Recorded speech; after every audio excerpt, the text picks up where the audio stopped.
Quem foi e quem é Marcos Aurélio de Castro? Marcos Aurélio de Castro. Começa que Marcos com U, o que me valeu muito na vida, porque quase eu não fui sepultado. Meu pai, felizmente, colocou um U no meu nome, que muita gente estranha. Mas o Marcos Aurélio era um menino muito tímido, que estudou todo o tempo no Colégio Santa Maria, e ali teve a sua primeira experiência com o microfone. Eu confesso que eu procurava, em virtude da minha timidez, sempre que possível, executar algumas tarefas diferentes, etc. e tal, porque eu tinha que aparecer perante os meus colegas de colégio, porque eu era magro e era o único que usava óculos. Então aquilo me deixava diferente dos demais. Então, eu precisava fazer alguma coisa diferente. Então eu assumia tudo que aparecia. Bibliotecário, secretário, presidente da Cruzada Eucarística Infantil. Ajudei a criar o TASM, o Teatro Amador do Santa Maria. Participava do GESM, mas não jogava. Já era cartola naquele tempo. Fui secretário e depois presidente da Academia Literária Dom Pedro II, tudo dentro do Colégio Santa Maria. Mas o melhor aconteceria no SASM, Serviço de Alto-Falante Santa Maria. O SASM, na verdade, era uma escola no Colégio Marista. Muita gente passou por ali. Eu me recordo vagamente do Boris, do Zialovski, do Osni Bermudes e outros mais que trabalharam com o som ou foram locutores. Eu comecei coordenando o SASM com 2 outros colegas do colégio que não viraram radialistas como eu. E o SASM tocava o noticiário e a música durante o recreio e aos domingos após a missa.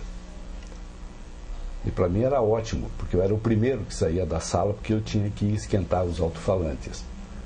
E no domingo, 2 pessoas muito importantes para mim, na minha vida, iam lá prestigiar o GESM, que jogava depois da missa. O meu pai, o professor Francisco Alberto de Castro, não perdia o jogo do GESM, e o Tobias e Macedo, que era o dono da Rádio Marumbi. Um belo dia o Tobias bateu na porta do SASM e disse: escuta, guri, você não quer trabalhar na minha rádio? Eu disse: bom, se o senhor acha, até posso. Então, vou marcar um horário com você, sabe?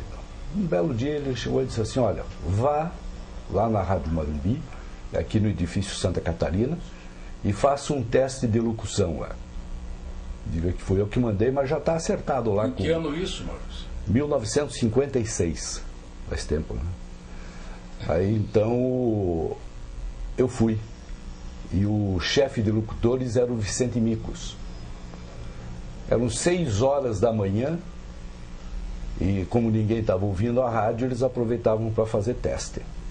Eu sentei ao lado do Vicente Micos e passei a ler os anúncios, etc, etc. 7 horas eu fui liberado e o Vicente me pegou fora da cabine e disse: olha, Marcos, infelizmente não vai ser possível. Você não tem jeito para coisa, etc. Não tem voz e talvez seja uma outra oportunidade, mas o Vicente sempre foi uma pessoa muito educada, muito cordata, e eu, tudo bem. Afinal, não cheguei a dizer para ele, mas o seu chefe me mandou aqui. Fui embora. Tempos depois, o Maurício Fruit, meu irmão amigo, chegou para mim na mesma SASM e disse: você não quer trabalhar na Rádio Marumbi? Eu disse: outra vez esse filme eu já assisti. Não, você vai trabalhar comigo no esporte, etc e tal. Eu fui lá com o Maurício. No auditório da Rádio Marumbi, colocaram um gravador, um rever, que era um trambolhão, e o Willy Gonzer, o alemão, me fez 40 perguntas sobre esporte, basicamente futebol, mas perguntas sobre outras atividades. Eu respondi acertadamente 39. Deixei de acertar uma sobre atletismo. Deu Ville, disse ao Dácio Leonel, Machado Neto e outros mais que lá estavam, disse, olha, vamos contratar esse guri aí que ele parece que entende um pouquinho, né, então vai ajudar a gente no plantão. E eu comecei, às vezes, fazendo a folga do Aloá Ribeiro no treino do Curitiba, ia lá com um caderno e anotava os times. Antigamente se cobria treino, era muito bacana. Hoje o pessoal não dá muita bola, não diz quem fez os gols, quem jogou bem, nem nada, mas naquele tempo era muito, muito interessante. E logo eu estava produzindo comandos esportivos, eu ficava quase que o dia inteiro dentro da rádio, só ia para casa ou para a escola. E comecei a produzir também um programa noticioso à meia-noite, era o Mundo de Pijama. Eu fazia coletânea de todas as notícias do dia e fazia uma crônica de 5 minutos com Moonlight Serenade ao fundo. Não sei se por causa disso me apelidaram depois de Glenn Miller. Talvez também por causa do meu óculos redondo que eu usava naquela época. De qualquer modo, ali a Morumbi para mim foi uma bela de uma escola. Também porque às vezes eu ficava na cabine só com o operador do outro lado e pensando, olha, na minha timidez que estava indo embora. Por quê? Porque eu imaginava, puxa, tanta gente me ouvindo, etc e tal, eu realmente eu tenho que me desligar daquela timidez, etc. E gradativamente me desliguei.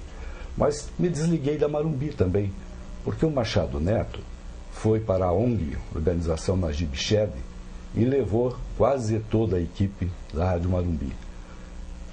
O Aloá Ribeiro era um deles, eu fui um deles, o Maurício Frutti e tantos outros. Foi o meu segundo estágio.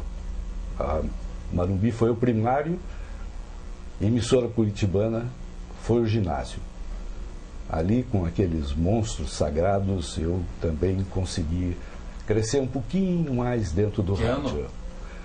57, fim de 57. Eu fiquei 1 ano na Rádio Morumbi somente. E lá eu fui contratado pelo Dr. Najib Shed para ser locutor comercial, também apresentava um programa e fazia esporte como plantão esportivo, que o pessoal achava naquela época que era o meu forte. Porque já em casa, quando eu era garoto, eu vivia coringando rádio, ouvindo a Rádio Nacional, a antiga PAN, Jovem Pan. Hoje é Jovem Pan, antes era Pan-Americana, a emissora Continental do Rio de Janeiro e tantas outras. Aliás, um parêntese, eu ganhava o meu dinheirinho na rádio, ia para o Rio e para São Paulo e me apresentava nessas emissoras, na Bandeirantes, na Continental e tal, e pedia para fazer estágio. E eu ficava nas minhas férias, circulando pelos corredores, conhecendo as pessoas, e às vezes ia para o campo junto com a equipe. Cheguei a comentar um Botafogo e Corinthians no estádio de General Severiano. E com isso também aprendi muita coisa.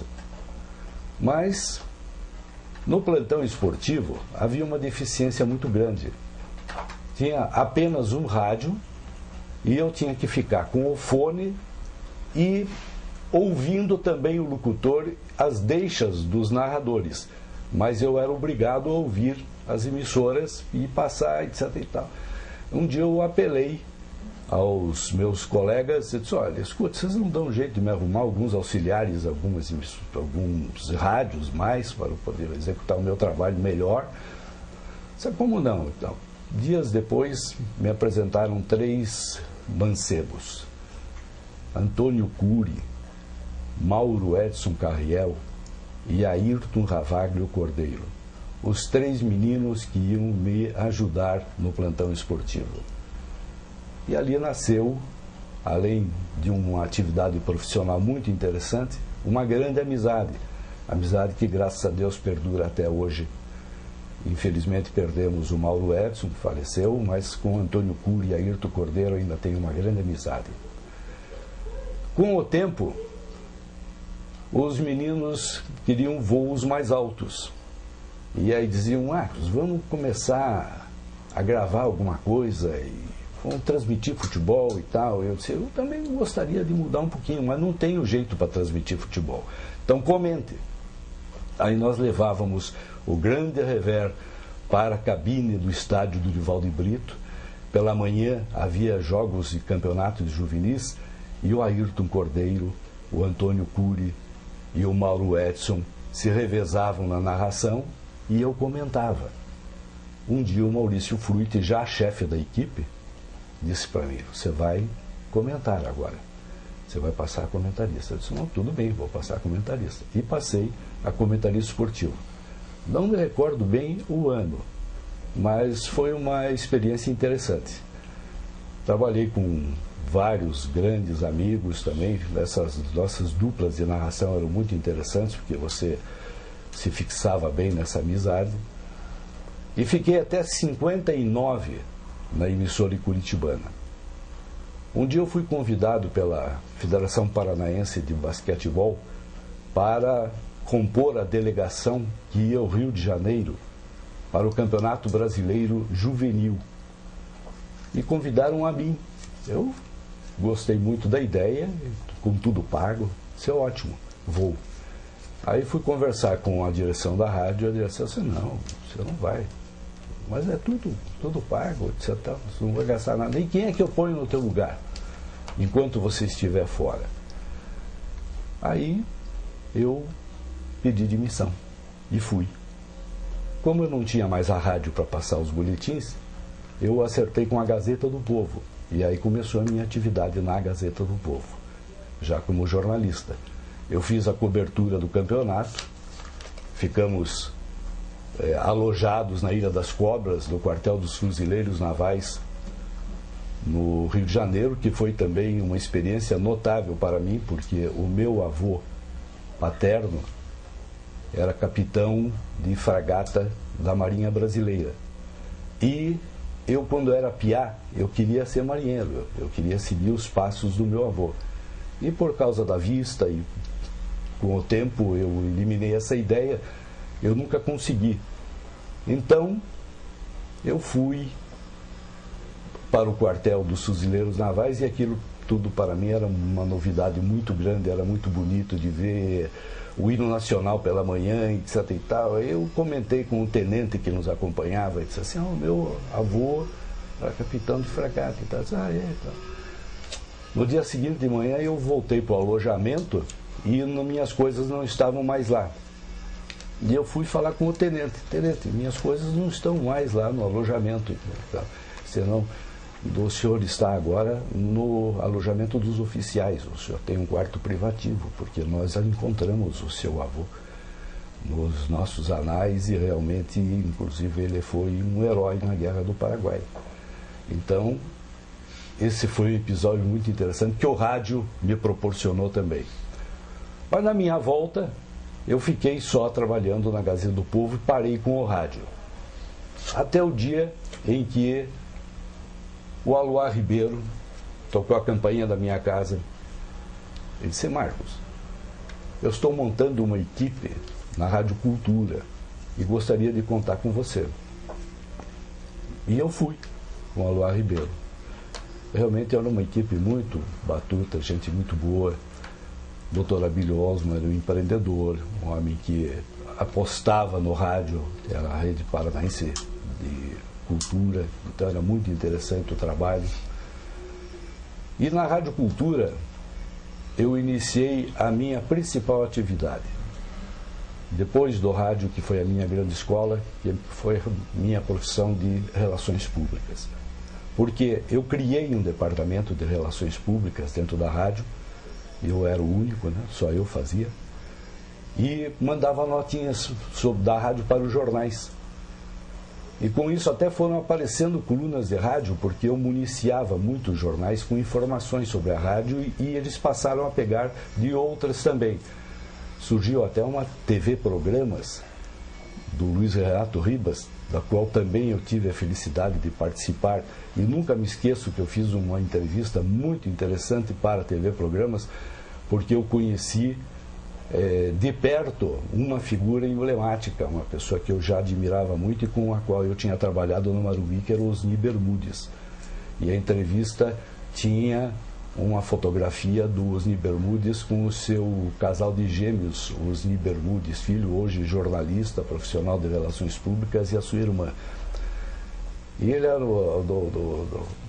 que me desculpe o Ribas, não era para TV programas, era para um livro, a história do Osni Bermudes. É um sujeito fantástico realmente. Mas naquela oportunidade eu pude exercitar mais ainda tudo que eu tinha aprendido nas outras emissoras. E foi na Rádio Cultura que, com 24 anos, eu assumi a direção de broadcasting da rádio.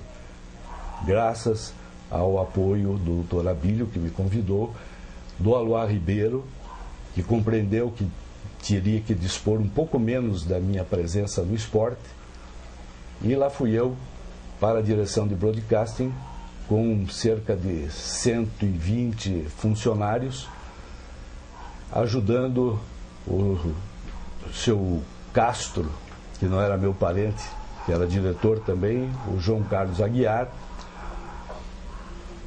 E foi uma experiência notável, porque eu, Aloar, é testemunha disso, a Cultura estava em 4º lugar no Ibope.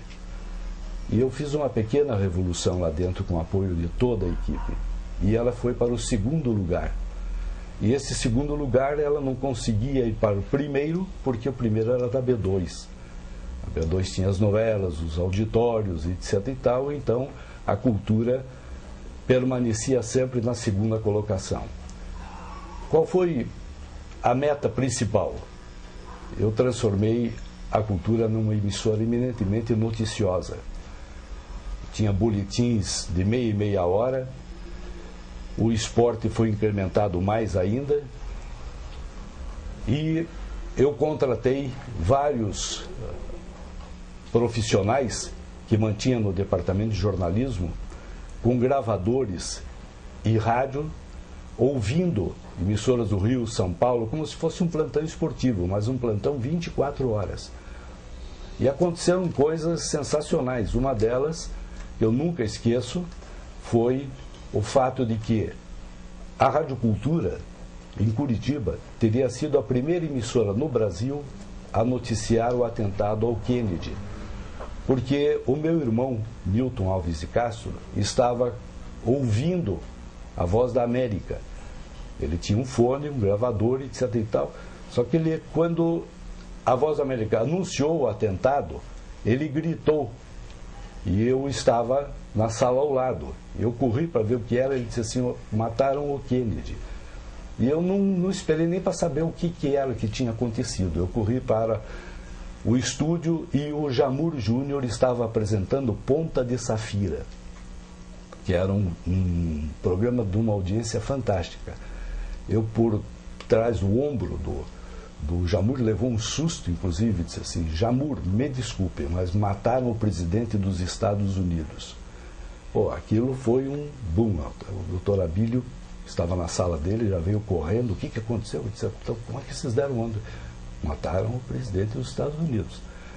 Nós chegamos a colocar uma corneta de alto-falante na sacada da Rádio Cultura, na Barão do Rio Branco, e injetamos o som, e a multidão começou a se formar na frente da rádio, e nós íamos dando boletins e informações da Voz da América, já nessa altura Rio, São Paulo, etc. e tal.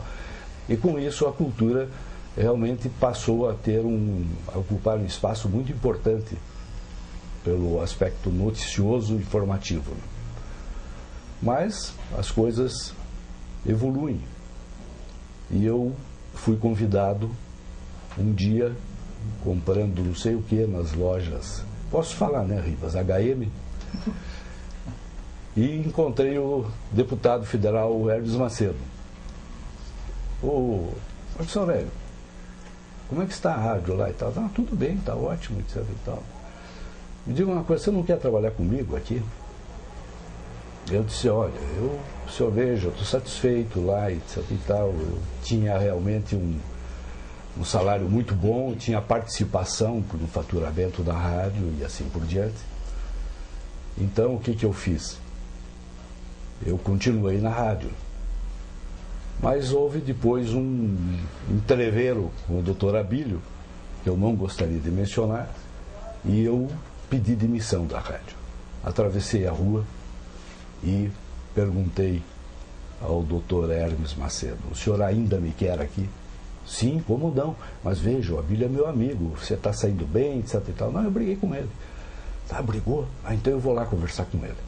E foi o Dr. Abílio, contou que realmente eu tinha pedido para sair, etc e tal. E eu fui ser o assessor de relações públicas do Grupo HM e assessor político do Dr. Hermes. Ali foi a segunda etapa da minha profissão como relações públicas. Foi realmente muito importante, porque eu comecei a conhecer muita gente, eu redigi os discursos e os projetos do Dr. Hermes, e foi uma evolução muito interessante na minha vida. Mas, eis que respondo a um anúncio de jornal. Procura-se relações públicas com curso superior. E não dizia quem é que estava procurando. E eu peguei meu currículo e encaminhei. Por quê? Porque eu sempre procurava novos horizontes. Eu ainda não estava satisfeito. Recebi uma carta da Companhia Paranaense de Energia Elétrica, hoje Companhia Paranaense de Energia somente, para que comparecesse a assessoria de relações públicas, e eu fui. Cheguei lá, Pedro Ricardo Doria, o chefe da assessoria, jornalista da área econômica, me perguntou assim: você apresentou o currículo, 94 pessoas apresentaram, e nós escolhemos 15. Você continua?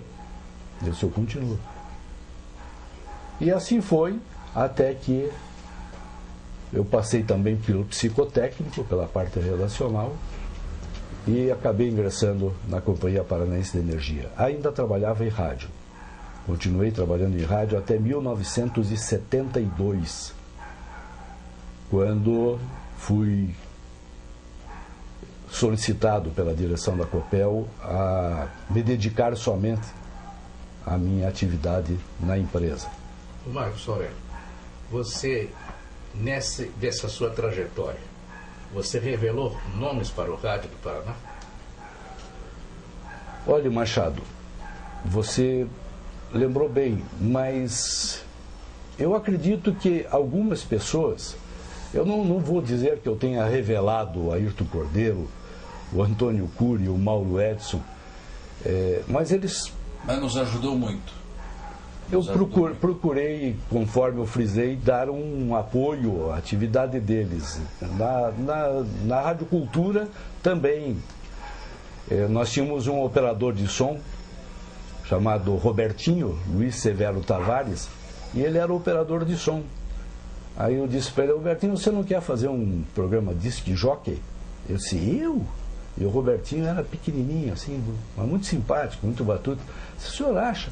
Eu acho que você poderia fazer um disc jockey sertanejo, 5 horas da tarde. Eu iniciei a discoteca do Baixinho. O Luiz Severo Tavares tinha uma audiência fabulosa. Eu acho que foi uma pessoa que eu ajudei a revelar também para o rádio. Marcos, cite um fato inusitado na tua carreira. Bom, para mim um fato inusitado foi o fato de que eu estava terminando o meu curso de Direito e o Dr. Abílio Osma me convidou para a direção da Rádio Cultura. Ora, eu repito, eu tinha 24 anos. E a Cultura tinha lá dentro alguns monstros sagrados: Jamu Júnior, Souza Miranda, Aloá Ribeiro, Milton Camargo Amorim, etc. E ele pegou o menino e colocou na direção. Então, para mim, realmente foi um fato inusitado. Existiram fatos jocosos, como aquele em que o Dácio Leonel estava narrando na emissora paranaense um jogo e ele tinha combinado comigo que nós estávamos com um novo patrocinador, era o Melhoral. Ele dizia assim: Marcos, eu vou te dar a deixa. Então, quando eu disser agora, para a sua dor de cabeça, eu entrava do estúdio, Melhoral. Só que com aquele negócio de ainda não tinha o Ayrton, não tinha o Antônio Cury, e eu sozinho, e o fone, aquela confusão toda, o operador fez para mim a deixa. E eu disse: dor de cabeça 1, Melhoral 0. Aquilo foi um choque. O Dácio era uma pessoa muito, como todos os outros com quem eu trabalhei ali. O narrador, para mim, eu tenho um respeito muito grande pelos narradores. Eu estou com 3 narradores aqui na minha frente, porque precisa ter uma agilidade mental muito grande, e todos os narradores com quem eu convivi eram sensacionais. Você não mencionou o tempo de B2, Marcos. Por quê?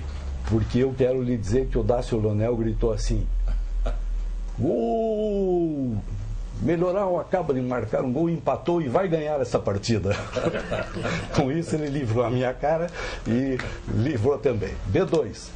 A B2 aconteceu na minha vida quando eu saí da Cultura e fui para o Hermes Macedo e ingressei na B2 a convite do Aloar Ribeiro, que saiu junto comigo da Rádio Cultura. Aloar Ribeiro montou uma equipe. Eu nunca me esqueço que fomos entrevistados pelo Biratã Lustosa, estava lá o Moacir Amaral, de saudosa memória, gente muito boa, o Gipão, era o Sérgio Fraga, e na equipe nós tínhamos o Mário Vendramel, o Boca Rica, o Boris Muzialowski, o Antena, Norberto Trevisan também estava começando, e tantos outros, Demerval Costa. E a equipe da B2 também passou a ter uma importância muito grande no rádio esportivo, Osmar de Queiroz também. E foi bem lembrado que eu comecei a entrar com a história de relações públicas, e a B2 não. Na B2 é que eu parei, em 1972, que a Copel pediu para que eu parasse. Um dia eu encontrei o Ayrton Cordeiro na rua, e o Ayrton disse assim: olha, eu estou a fim de voltar para o rádio, mas eu estou pensando e tal. Eu disse: volta, Ayrton. Aí o Ayrton disse assim: eu volto para o rádio, mas só se você voltar comigo.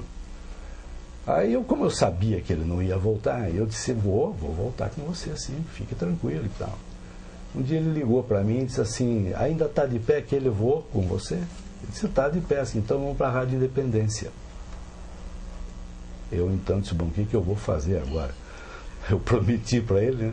Procurei a direção da Copel e disse: olha, eu vou comentar, não vai atrapalhar em nada, etc e tal. E voltei a comentar na equipe da Rádio Independência, com o Euclides Cardoso na direção, depois o Gilberto Fontoura, Pinduca, e toda essa gente boa, e o Ayrton Cordeiro, com quem fiz uma dupla que eu considerei muito boa com o Aloar Ribeiro, depois com o Ayrton Cordeiro também.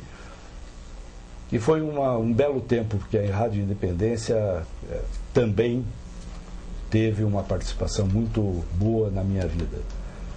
Qual a sua maior emoção no esporte, no rádio? Você falou muito bem, no esporte ou no rádio, senão eu ia começar a falar no nascimento dos meus filhos. Mas no rádio, eu acho que a minha maior emoção me foi proporcionada pelo meu pai. Você vai achar estranho. Você, puxa, o Marcos podia falar de alguma coisa interessante na vida profissional. Não. Meu pai tinha tido um derrame cerebral, estava acamado, e eu sempre achava que o meu pai não gostava muito da ideia de que eu era radialista. Porque o Jair Brito já falou aqui, e outros tantos já falavam naquele tempo, o radialista era um proscrito, não servia para nada. Então, o pessoal olhava a gente assim com maus olhos. E eu achava que o meu pai, que era uma pessoa muito séria, muito compenetrada e tal, ele não estava gostando muito da minha atividade. E um belo dia eu fui visitá-lo no quarto, na cama, e ele estava com um radinho do lado, coisa rara. Aí eu disse para a mãe, o que o pai... Seu pai sabe todas as horas, todos os momentos em que você fala no rádio e ele quer ouvir você. Ele é teu maior fã. Essa foi a minha maior emoção. Foi a maior emoção que eu tive ao constatar que o meu velho acreditava em mim e me apoiava na minha atividade.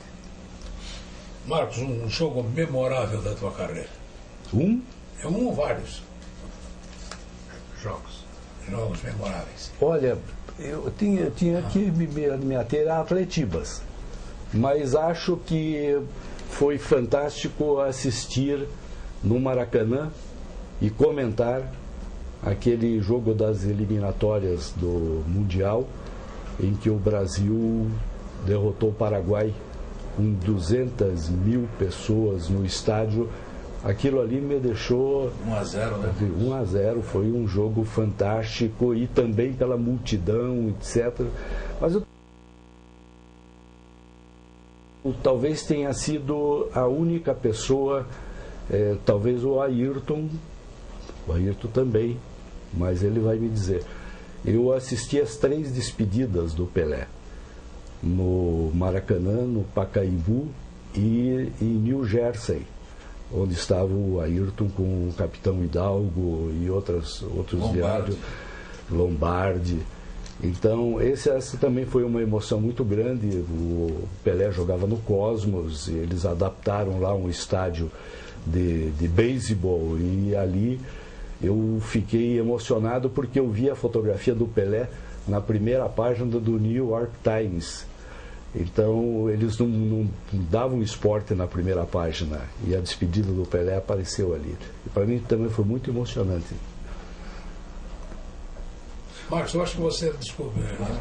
Acho que você lançou o Manuel Erlington Vambier, que era apenas um eletricista auxiliar do Zamboni, da Rádio Cultura, e não tinha noticiarista, ele tinha uma voz muito bonita, e você o lançou, e depois ele foi para a Globo e acabou na BBC. Exatamente, bem lembrado. O Vambier era um denodado radialista, trabalhava com afinco, etc., mas nunca ninguém tinha percebido a voz dele. Então, talvez de tanto ele me pedir aumento, eu comecei a ver que a voz dele realmente era muito interessante.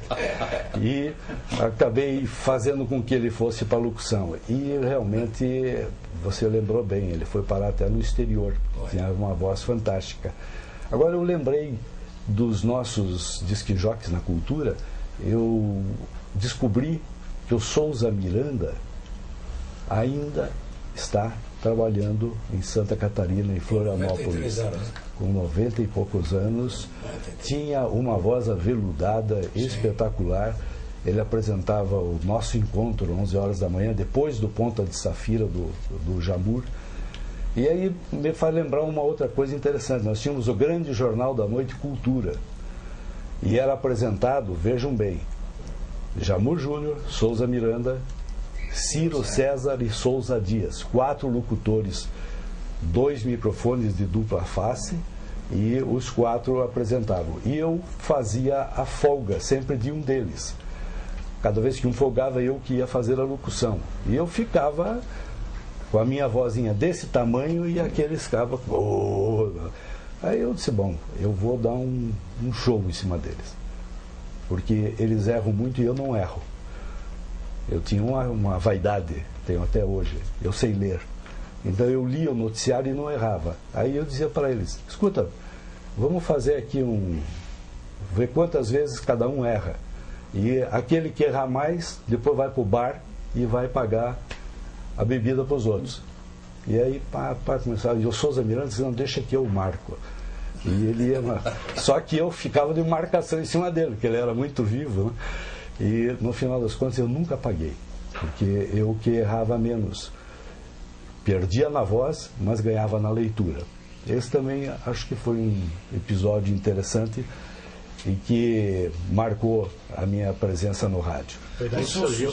Opa, por favor. Foi daí que surgiu a expressão de que você é uma mão fechada? Olha, se eu realmente fosse, eu hoje era milionário. Não sou. Diga aí. Ô Marcos, me conte uma coisa. O rádio te ofereceu grandes oportunidades, né? Eu me lembro que você passou um tempo na emissora Continental do Rio de Janeiro, foi comentarista da emissora Continental Na Bandeirantes de São Paulo. Bandeirantes de São Paulo. E você criou muitas amizades aqui, né? Eu, por exemplo, tenho uma gratidão enorme pelo estímulo que você me deu, porque eu era um jovem, quando eu comecei eu tinha 16 anos de idade.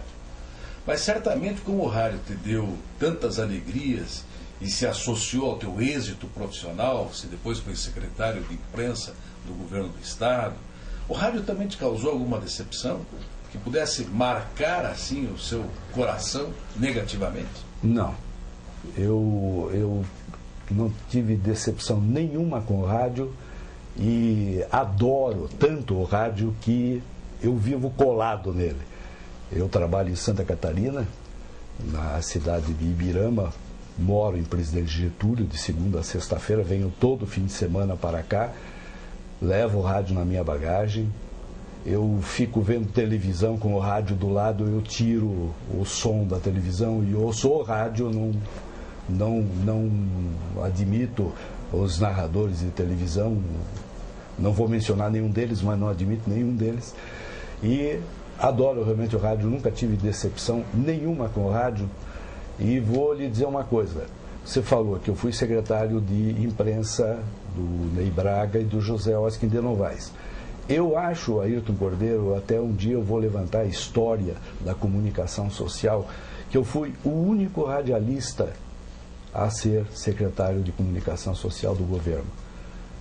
Não me lembro de nenhum outro. Eu não digo que eu tenha sido o único cronista esportivo também, porque o José Mugiati Sobrinho, que foi um dos primeiros homens de comunicação de governo, era um colega nosso de crônica esportiva, além de um brilhante diretor de jornal, antigo Paraná Esportivo, e etc. e tal.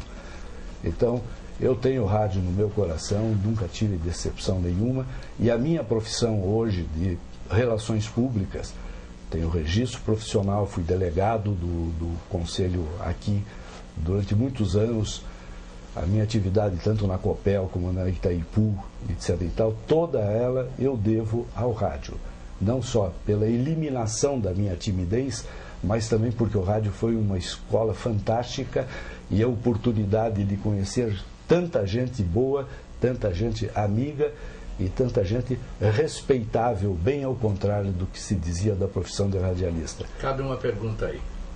Nós sabemos que também existe ciúme e muitas vezes inveja dentro do rádio. Você teve alguém que tentou interferir em sua vida particular em função do rádio? Não. Que eu me recorde, não.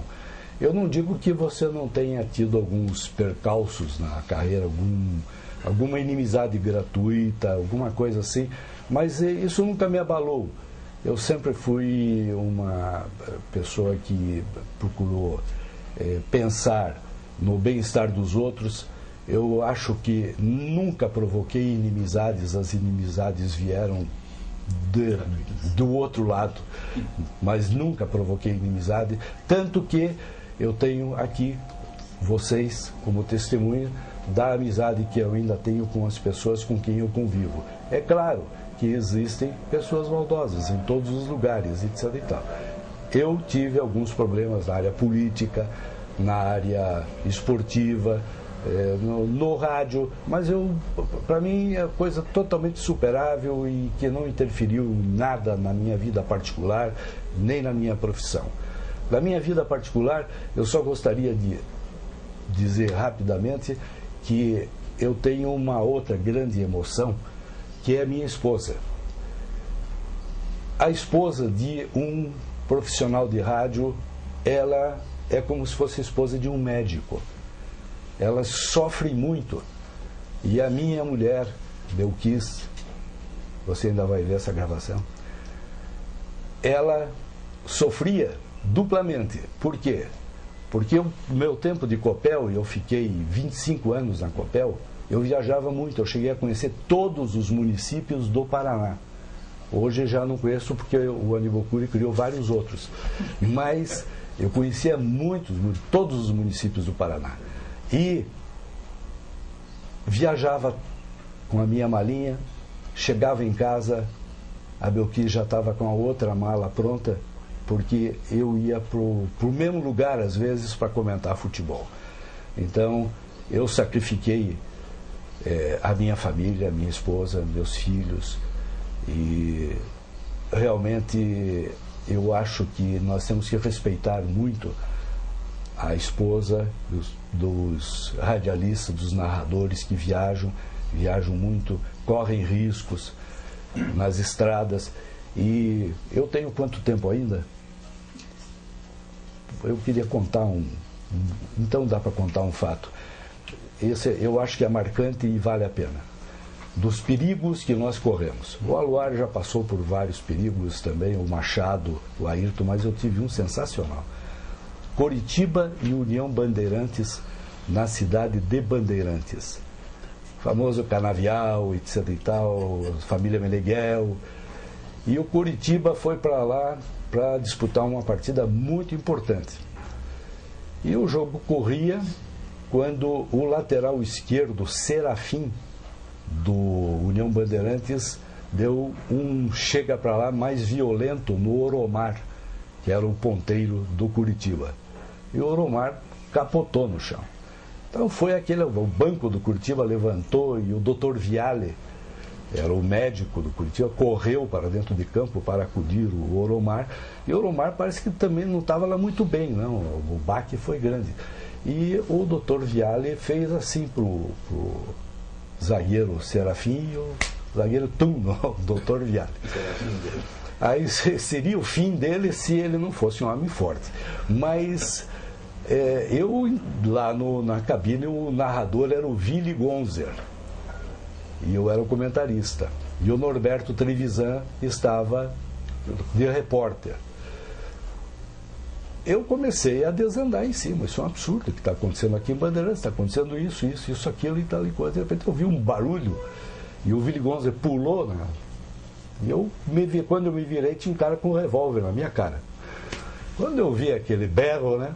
Mas o Willy foi fantástico, porque ele foi muito rápido. Ele agarrou o braço do camarada e levantou.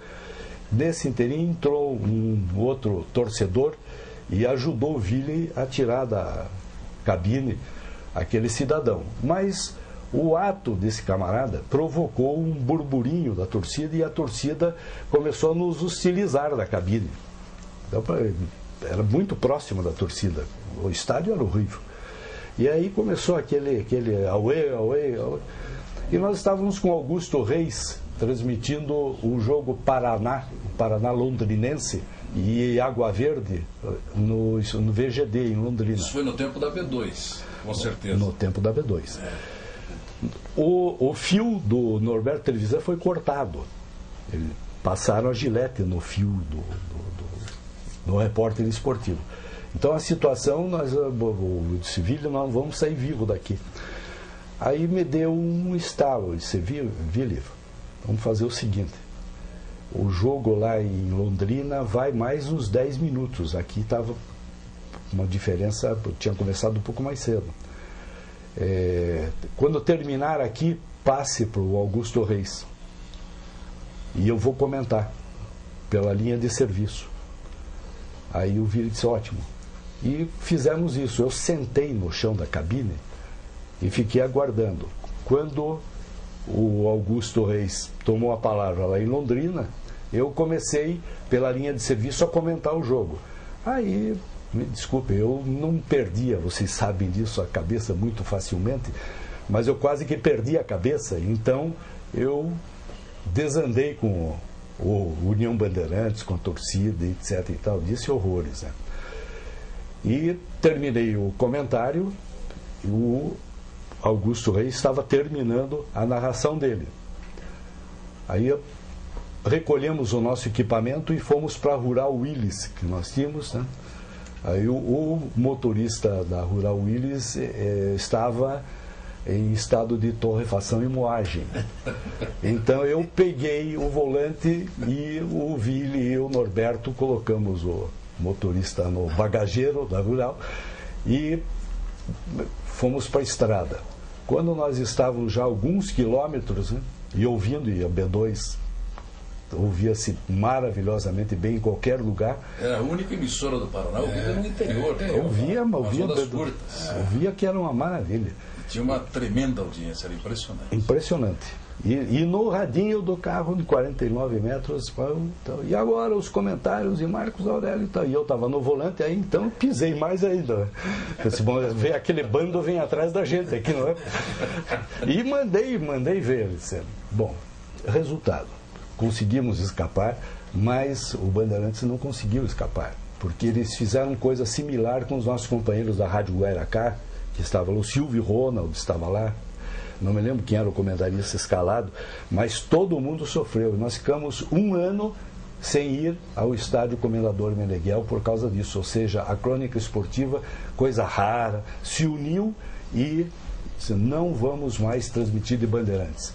E um ano depois, os Meneghel pediram água. Disseram, por favor, vamos, eu vou fazer as cabines do lado de lá, vou fazer o lugar mais seguro, nós vamos tomar uma série de providências e tal. Então foi ótimo que acontecesse esse episódio, mas foi um episódio curioso da minha vida. Marcos, acho que foi iniciativa sua e o lançamento teve uma audiência estrondosa, urna aberta, notícia no ar. Foi isso? Aluar, eu acredito que o lançamento foi do Vitor Johnson, que era o nosso homem da área comercial. O Vitor Johnson teve a ideia e eu apenas procurei dar o apoio noticioso, ou seja, aquele esquema de ter o maior número possível de postos no tribunal, falava de vários pontos, entrevistas, etc. Eu adorava fazer esse tipo de trabalho.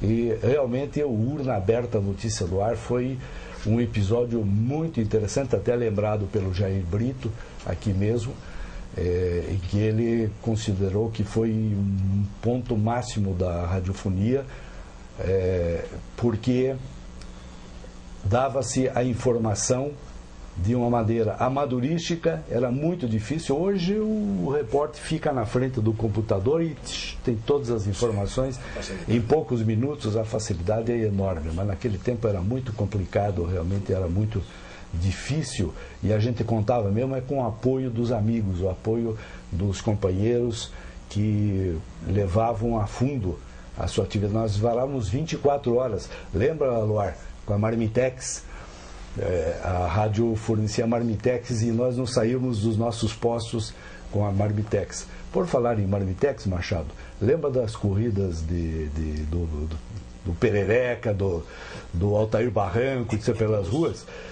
Na Rádio Morumbi, voltando à Rádio Morumbi, uma vez o meu posto, sabe onde era? Em cima do telhado do Rubinec, do bar dele, lá na Brasília e Tiberê, Valdomiro Rubinec. Realmente é outro momento interessante da carreira dos homens do esporte, as atribulações pelas quais nós passamos e que sempre nos renderam algo muito positivo. Tinha outra. A primeira transmissão da qual eu participei foi de ciclismo, com o Biratã Lustosa dentro de um Fusca.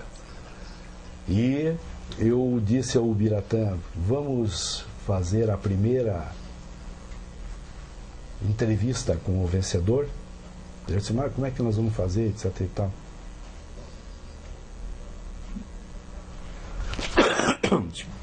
Desculpa, pigarro, é a idade.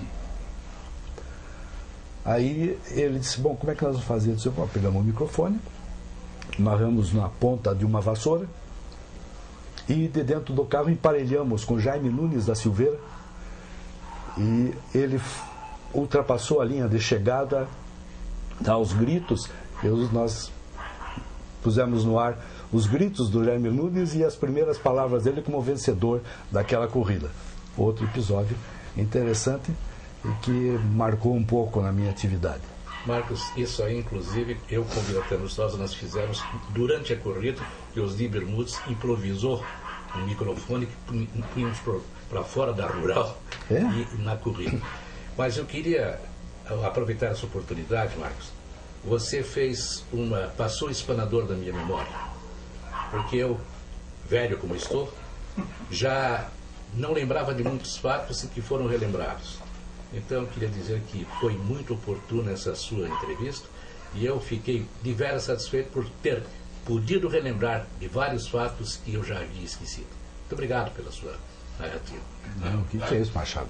Foi uma satisfação grande, tanto que ao ser convidado pelo Luiz Renato Ribas, Renato Mazzani, por toda a equipe, e que me disseram que eu deveria convidar para essa entrevista 3 dinossauros, eu me lembrei de 3 que me deram um apoio muito grande na atividade, que foram você, talvez o pontapé inicial na Rádio Marumbi, o Aloá Ribeiro, que eu já estava arquivado e foi me desarquivar em casa, e o Ayrton Cordeiro, que, poxa, nossa amizade também tão grande que eu fui obrigado a voltar ao rádio pelo Ayrton Cordeiro.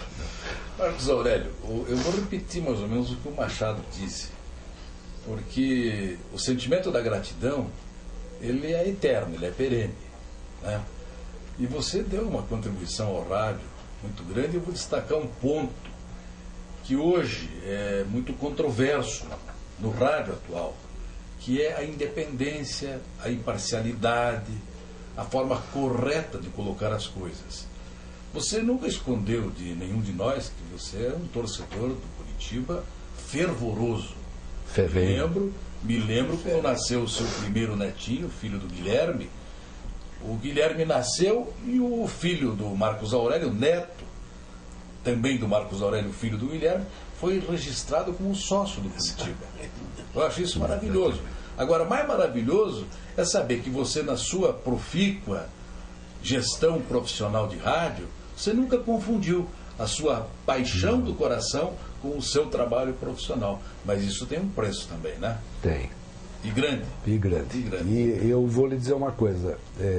Eu conheci o meu sogro já falecido, Oswaldo Kachensky, que era do Britânia, torcedor ferrenho do Britânia. E eu aproveitei o fato de ser o genro dele para pedir autorização a ele para dizer que era torcedor do Britânia. Então, sempre que chegavam para mim e perguntavam, mas afinal eu não sabia, eu ouço os teus comentários e não sei para quem que você torce, você não distorce. Aí chegou quando eu conheci o Kachensky, eu passei a dizer, eu sou torcedor do Britânia. Aí ninguém me falava mais nada, porque o Britânia era o time... mal do Britânia. Eu sei, Machado Neto, eu ia fazer um elogio. Claro. A Britânia tinha o cognome mais bonito, era o Tigre, tinha o uniforme mais bonito, o alvirrubro, e tinha um estádio mais gostoso que o meu sogro regava com o corpo de bombeiro. Né? E o torcedor mais simpático que era o Machado Neto. Muito obrigado. Marcos, eu acho que quero só encerrar rapidinho e dizer que você venceu pelos seus próprios méritos, claro. Agora você tem uma grande coisa. Além de torcer pelo Curitiba, que é o meu clube também, você é botafoguense de coração. Nós 3. O Ayrton também, não sei se Flamengo. Parabéns pela vida, Marcos. Parabéns. Muito obrigado para todos.